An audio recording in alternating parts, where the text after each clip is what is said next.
आपसे मेरा निवेदन है बड़ी विनम्रता के साथ कि पढ़ लिख के डिग्री पाओ या ना पाओ, गीता पढ़ो या ना पढ़ो, समय सार पढ़ो या ना पढ़ो, रामायण पढ़ो या ना पढ़ो, ध्यान रखना कोई ग्रंथ पढ़ सको या ना पढ़ सको, लेकिन आज एक ग्रंथ में पुलक सागर तुम्हें दे रहा हूं, घर में ले जाके जरूर पढ़ना, निःशुल्क दे रहा हूं, कोई पैसा नहीं, कोई रेट कम नहीं, एक ग्रंथ दे रहा हूं वो जरूर पढ़ना।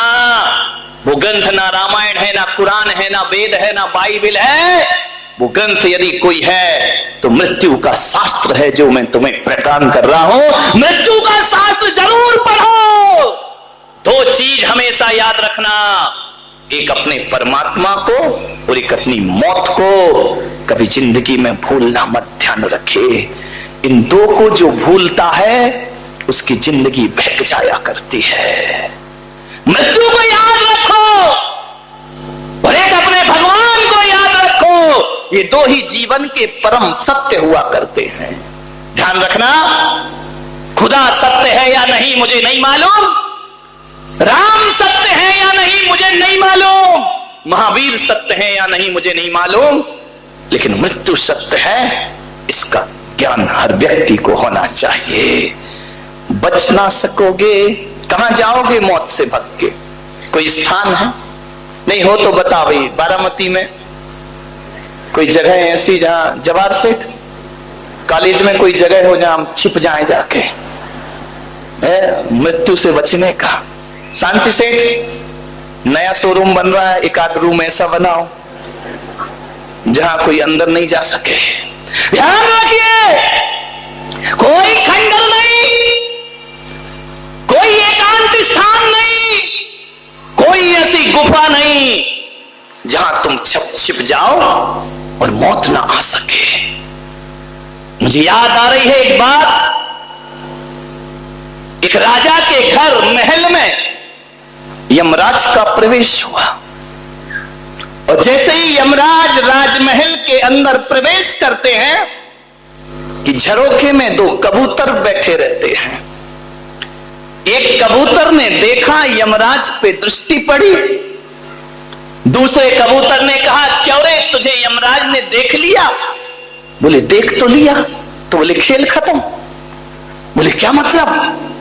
बोले आज तेरा नंबर। अभी यमराज राजा को लेने गया है, लौटते समय तेरा नंबर। यमराज ने देखा, मुस्कुराए।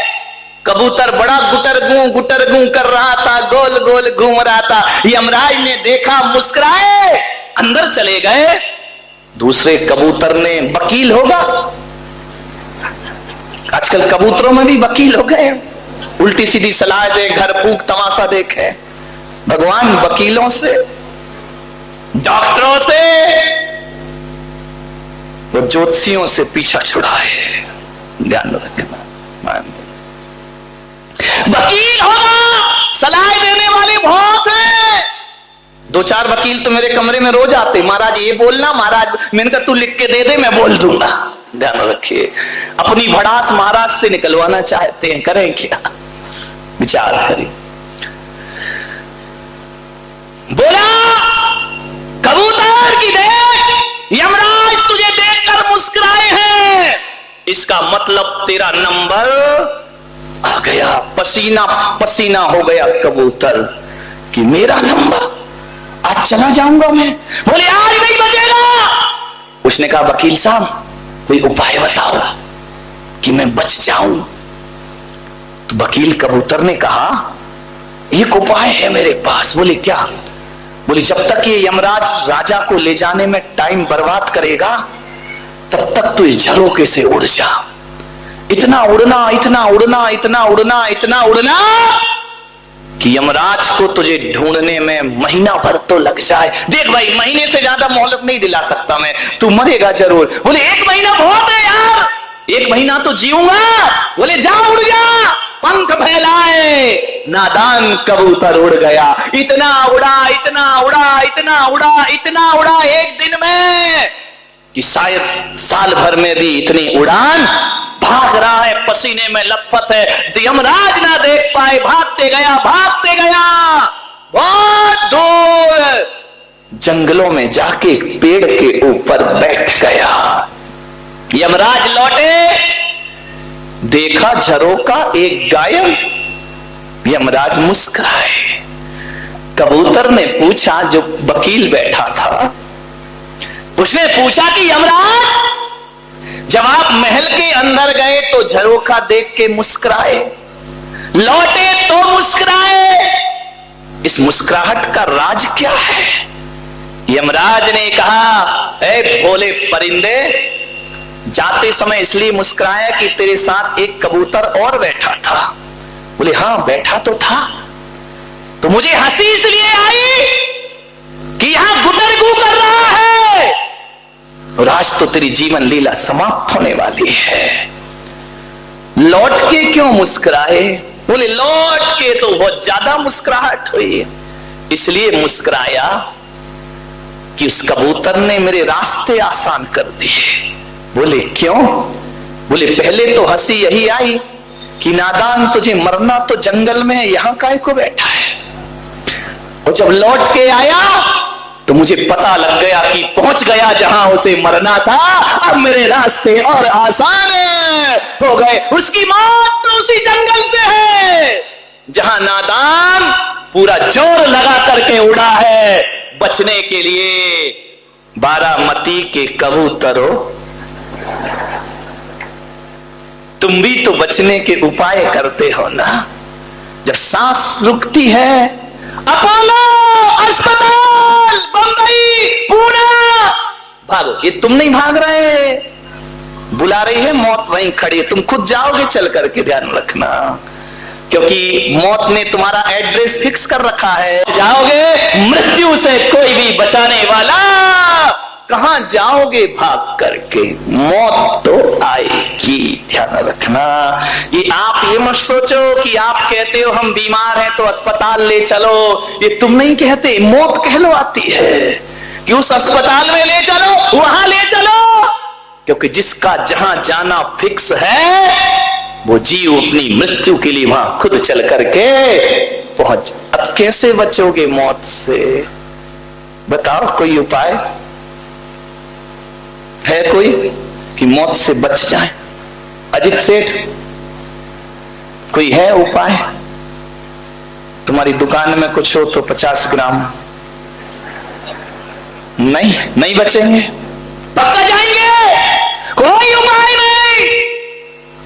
तू लाख करे, तू लाख हिफाजत कर ले। तू क्यों सीधा क्यों नहीं बैठता रे? तेरा भी नंबर आएगा। अभी नहीं मालूम कौन से चौमासे में आएगा, मानने में। तू लाख हिफाजत कर ले, तू लाख करे रखवाली, उड़ जाएगा एक दिन पंछी, रहेगा पिंजड़ा खाली। ध्यान रखना, जाना तो पड़ेगा। जाने से पहले कुछ लोग ऐसे होते हैं जो मर के अमर हो जाया करते हैं। बिना मरे तो कोई अमर भी नहीं होता मेरे भाई। अमर होने के लिए भी मरना बहुत जरूरी है। आपसे मेरा आग्रह है बड़ी विनम्रता पूर्वक कि मौत से बचने का एक ही रास्ता है, और वह रास्ता यदि कोई है तो दूसरों के दिलों में जिंदा रहना सीख लो, मरकर भी अमर हो जाओगे मेरे भाई। दूसरों के दिलों में जिंदा रहना सीख लो।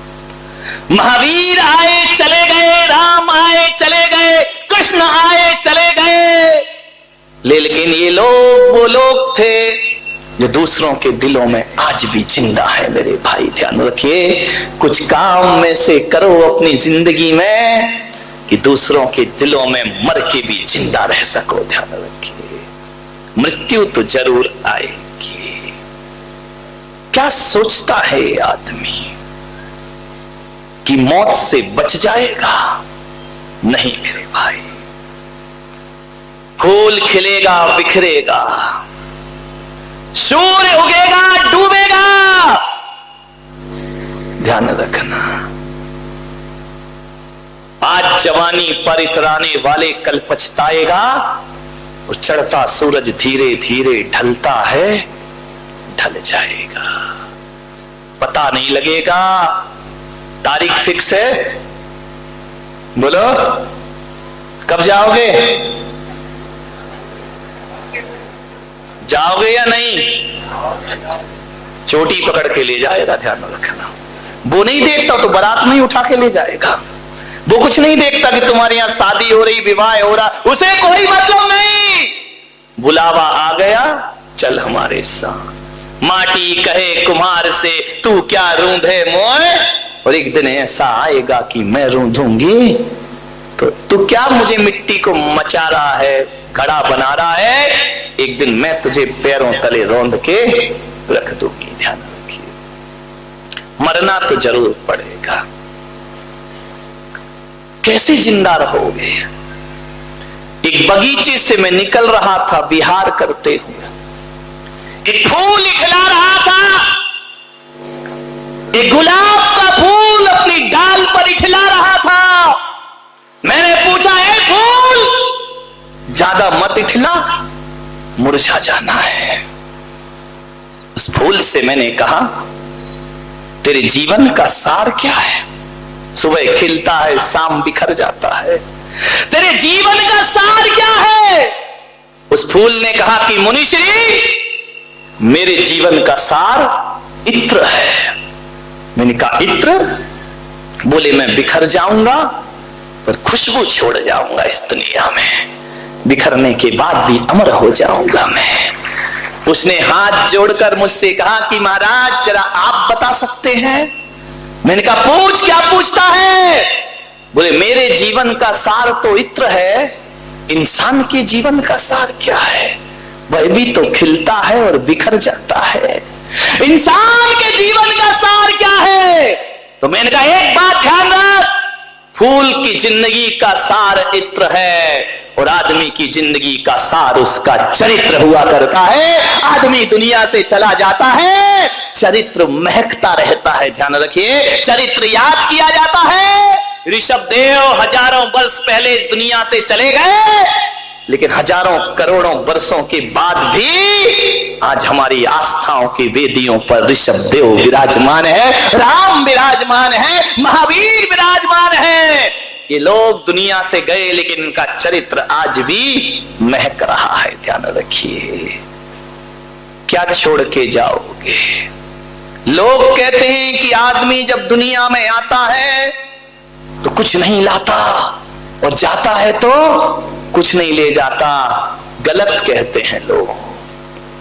आदमी जब धरती पर आता है, कौन कहता है कि कुछ नहीं लाता है?